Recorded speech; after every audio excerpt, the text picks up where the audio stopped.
Sir private దోపిడీ అట్లా ఉంటే సార్ ఈ 16 ఏళ్లుగా ఈ చట్టాన్ని పట్టించుకోకపోగా ప్రైవేట్ కార్పొరేట్ విద్యా సంస్థలన్నీ సార్ ఇప్పుడు పరిపాలిస్తున్నటువంటి చాలా మంది నాయకులవే ఉన్నాయి సార్.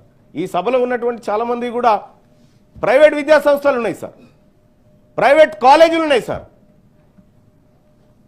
మరి ప్రైవేట్ వ్యవస్థ మన నాయకుల దగ్గర ఉన్న తర్వాత మనం ప్రభుత్వ విద్యను ఎట్లా బాగు చేసుకొస్తాం సార్? మనకి ఎట్లా ఇంటెన్షన్ ఉంటుంది సార్? ఇవాళ అనేకమైనటువంటి యూనివర్సిటీలు sir, Malla Reddy university, Anurag university, ఇగో మా అన్నది ఏవిఎన్, మా అన్నది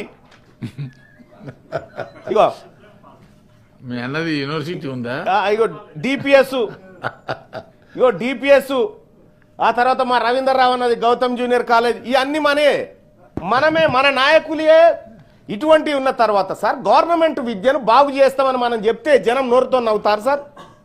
మనమే మోసం చేయబడితే మనమే ఆ విద్య గురించి ఇప్పుడు ఎట్లా అంటే సార్ గుండెలు బాదుకుంటున్నాం సార్ ఇలా విద్య గురించి. కానీ ఒక మాట గుర్తుపెట్టుకోవాలి సార్, ప్రభుత్వ విద్య లేకపోతే మనం అంతా ఏడ చదివినాం సార్? సర్కార్ బళ్ళలో చదవలేదు సార్ మనమంతా.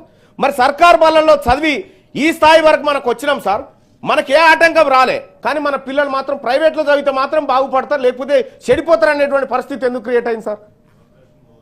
సార్ ప్రభుత్వ విద్య నాశనం అయితేనే ఇప్పుడు మనందరి వ్యాపారాలు నడుస్తాయి కాబట్టి ఆ రంగాన్ని వదిలేసినామేమో అని నేను అనుకుంటున్నాను సార్. సార్ మా అన్నలు బాధపడితే పడని, మరి ఏం చేస్తాం? పేదవాళ్ళ గురించి వాళ్ళు కూడా ఆవేదన వ్యక్తం చేస్తున్నారు. వాళ్ళకి అవకాశం లేకపోతే వాళ్ళు ఎందుకు పెడుతుండే?